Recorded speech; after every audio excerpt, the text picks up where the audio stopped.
پیارے آقا علیہ الصلوۃ والسلام ارشاد فرماتے ہیں کہ اللہ رب العزت نے مجھے حکم دیا ہے. کس نے حکم دیا؟ کس نے حکم دیا؟ کس کو حکم دیا؟ ذرا زور سے بولے، بلند آواز سے میرے ساتھ.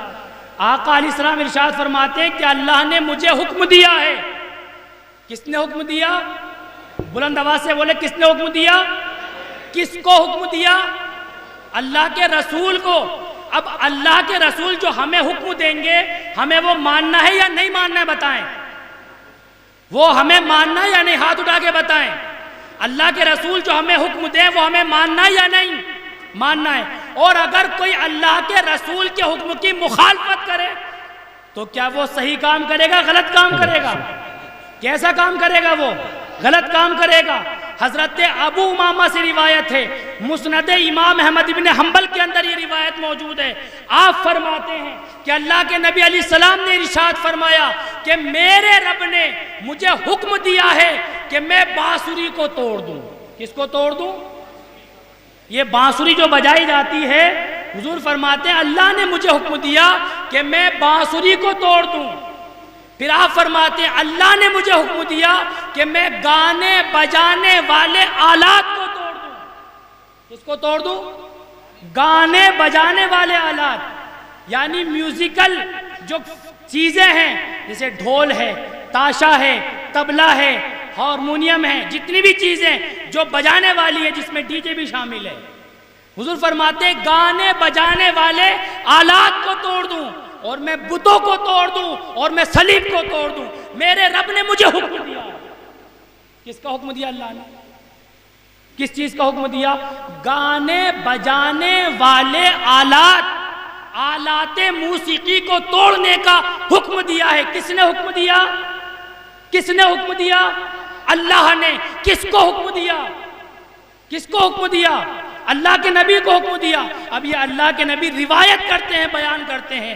اب یہ علماء کرام آپ تک یہ اللہ کے نبی کا پیغام لاتے ہیں، آپ کو سمجھاتے ہیں، آپ کو بتاتے ہیں کہ آپ غلط کام کر رہے ہو، شریعت کے خلاف کام کر رہے ہو. لیکن یہ قوم ہے کہ اس کے سر پہ جوں رہن کی نظر نہیں. یہ عظمت اسلام کانفرنس اصلاح معاشرہ کے تعلق سے بھی ہے. مولانا صاحب نے مجھے بتایا کہ ہمارا مقصد قوم کے اندر اصلاح پیدا کرنا ہے، قوم کو صحیح راستے پر لانا ہے. اب آپ مجھے بتائیں یہ ڈی جے جو ہے گانے بجانے کا آلہ ہے یا نہیں؟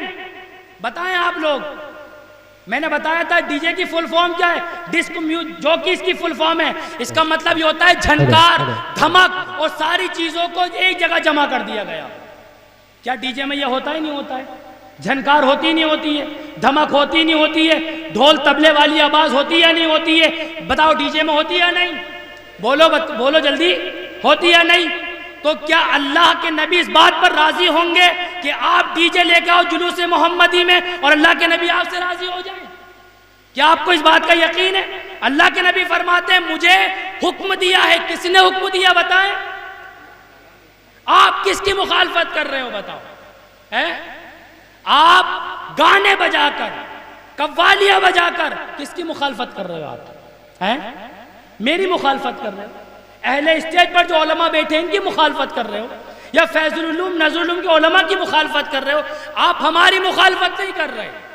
ہمارا کام، اہل علم کا کام آپ کو مسائل بتانا ہے، آپ کو مسائل سمجھانا ہے. یہ اہل علم کا کام ہے، لیکن عمل کرنا آپ کا کام ہے. اہل علم کی اتنی ذمہ داری ہے وَمَا عَلَيْنَا إِلَّا الْبَلَاغُ. اہل علم کی ذمہ داری یہی ہے کہ ہم نے پہنچایا، اب عمل آپ کی ذمہ داری ہے. اب حضور فرماتے ہیں یہ حکم کسی اور نے نہیں دیا ہے بلکہ اللہ کے نبی نے حکم دیا ہے، اور اللہ کے نبی کو رب نے حکم دیا ہے. اب بات ہے کس کے حکم کی مخالفت کریں گے آپ؟ اللہ کی. کس کے حکم کی مخالفت کریں گے آپ؟ بولے ذرا زور سے. کس کے حکم کی مخالفت ہوگی؟ بولے ذرا زور سے. کس کے حکم کی مخالفت ہوگی؟ کیوں ڈی جے لانے کا ارادہ ہے کیا؟ اس لیے بولنے کی ہمت نہیں ہو رہی؟ ڈی جے لانے کا ارادہ ہے. افسوس، صد افسوس، یہ علماء آپ کو سمجھا رہے ہیں، آپ کو گناہوں سے بچا رہے ہیں. اب لوگ یہ کہتے ہیں کہ ہم نے تو جمع کر دی 20,000، اب تو ہم مجبور ہو گئے. پتہ ایسے 20 نہیں، 20,000 نہیں، اگر 20 لاکھ روپوں میں بھی، 20 لاکھ روپوں میں اگر آگ لگ جائے اور رب کی نافرمانی ہو رہی ہو تو ایسے 20 لاکھ بھی کسی کام کے نہیں ہیں، جس کے ذریعے رب کی ناراضگی کو خریدا جا رہا ہو، جس کے ذریعے رسول کی ناراضگی کو خریدا جا رہا ہو۔ اور اعلیٰ حضرت فرماتے ہیں خدا کی رضا چاہتے ہیں دو عالم، اور خدا چاہتا ہے رضائے محمد، خدا چاہتا ہے رضائے محمد۔ اور آج ہمارا حال یہ ہے کہ ہم علماء کی سننے کو تیار نہیں ہیں۔ علماء کی جب سنیں گے تو تبھی تو آپ سیرت صحابہ پڑھیں گے، علماء کی سنیں گے تبھی تو اولیاء اور تابعین کی سیرت کو سنیں گے، علماء کی صحبت میں رہیں گے تبھی تو آپ کو اسلام کا کلچر معلوم ہوگا، علماء کی سیرت اختیار کریں گے تبھی تو آپ کو اسلام کا کردار معلوم ہوگا۔ لیکن ہمیں علماء سے دوری برتنی ہے، ہمیں علماء سے دور رہنا ہے، یہ ہم نے اپنا کام بنا لیا ہے۔ اب بتائیں آپ لوگ ڈی جے لے کر آئیں گے؟ ذرا ہاتھ اٹھا کے بتا دیں ایک بار، ڈی جے لائیں گے آپ لوگ؟ سب لوگ ہاتھ اٹھا دیں۔ رب کی ناراضگی کو خریدیں گے آپ لوگ؟ رب کے حکم کی نافرمانی کریں گے آپ لوگ؟ نبی علیہ الصلوۃ والسلام کے حکم کی نافرمانی کریں گے آپ لوگ؟ میں یہ میسیج یہاں بیٹھ کر اس لیے دے رہا ہوں کہ یہ میسیج نواب کھیل کے ایک محلے میں پہنچ جائے، یہ میسیج تکیے پر، ننگ پورے میں، پنی گران میں، جتنے بھی سرائتین کے محلے ہیں سب جگہ یہ میسیج پہنچ جائیں، اس لیے میں یہ بتا رہا ہوں۔ اور ہم تو جائیں گے انشاءاللہ، ہم سمجھانے کے لیے جائیں گے، ہماری ذمہ داری ہے سمجھانا، ہم جائیں گے سمجھانے کے لیے۔ اور پتہ ہے ایک چیز اور بتاؤں، بخاری شریف کے اندر ایک روایت آئی ہے، اللہ کے نبی علیہ الصلوۃ والسلام ارشاد فرمایا ان قریب ایک زمانہ آئے گا، ان قریب ایک زمانہ آئے گا کہ لوگ ریشم پہننے کو حلال سمجھیں گے، ریشم کے کپڑے پہننے کو حلال سمجھیں گے، شراب پینے کو حلال سمجھیں گے، اور گانے بجانے والے آلات کے بجانے کو بھی حلال سمجھیں گے۔ ایک زمانہ وہ آ جائے گا۔ آج ہم دیکھ رہے ہیں کہ وہ زمانہ آ چکا ہے۔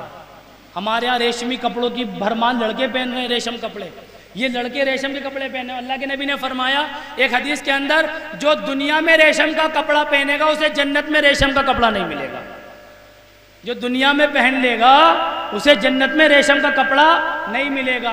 پتہ ہے کیا مطلب اس حدیث کا؟ اس حدیث کا مطلب یہ ہے کہ جنت میں جو مسلمانوں کا لباس ہے نا وہ ریشمی کپڑا ہے، اور جو مسلمان جنت میں جائے گا ریشمی کپڑا پہنے گا، اور جس مسلمان نے دنیا میں ہی ریشمی کپڑا پہن لیا جنت میں ریشمی کپڑا نہیں پہنے گا، مطلب یہ ہے کہ جنت میں داخل نہیں ہوگا۔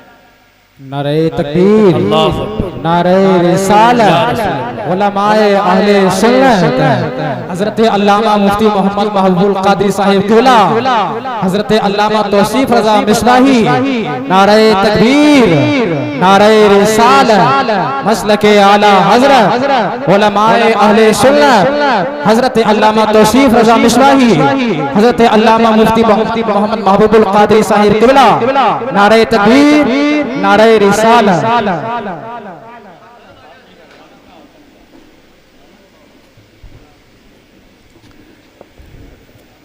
تو بخاری شریف کی روایت میں آپ کے سامنے پیش کر رہا ہوں،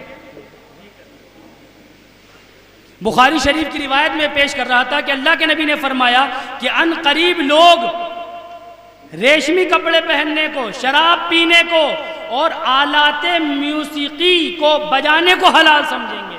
آج ہم یہ دیکھ رہے ہیں کہ آلات موسیقی جگہ جگہ ڈی جے لائے جا رہے ہیں، جگہ جگہ سب گانے بجانے اتنا عام ہو گیا ہے کہ تعجب ہے اس قوم پر۔ میں آپ کو یہی میسیج دینا چاہوں گا، آپ کو یہی پیغام دینا چاہوں گا کہ جلوس محمدی منائیں تو شریعت مصطفیٰ کے مطابق، سنت مصطفیٰ کے مطابق منائے، جس طرح صحابہ کرام نے جلوس محمدی نکالا، جیسا کہ پیارے آقا علیہ الصلوۃ والسلام ہجرت کر کے مدینہ منورہ میں داخل ہوئے، جس انداز سے داخل ہوئے، جس شان کے ساتھ داخل ہوئے، اسی شان کا نام تو جلوس محمدی ہے، اسی ادا کا نام تو جلوس محمدی ہے، اسی ادا کو تو ہم لوگ یاد کرتے ہیں، اسی ادا میں ہم جلوس محمدی منائے۔ جس طرح ہمارے اسلاف نے منایا، ہمارے بزرگان دین نے منایا، ہم اس طرح جلوس محمدی نکالے۔ جلوس محمدی نکالنے کا طریقہ یہ ہے کہ آپ با ادب ہو کر، نیا لباس پہن کر، نیا نہ ہو تو دھلا ہوا لباس پہن کر، عطر لگا کر، اپنے سروں پہ ٹوپیاں یا امامِ شریف لگا کر آپ رستے میں پیدل چلیں اور چلتے ہوئے جہاں تک آپ کے جلوس کو جانا ہے وہاں پہنچیں، وہاں تقریر ہوتی ہے، تقریر سننے کے بعد دوسرے راستے سے واپس آ جائیں۔ یہ جلوس کی اصل صورت ہے۔ اس طریقے سے جلوس محمدی میں شامل ہوں، اور جلوس محمدی میں شامل ہونے کے ساتھ ساتھ نمازوں کا بھی خیال رکھیں۔ جب جلوس اٹھ رہا تو فجر کی نماز کا بھی خیال رکھیں، ظہر کی نماز کا بھی خیال رکھیں، عصر مغرب عشاء کا بھی خیال رکھیں۔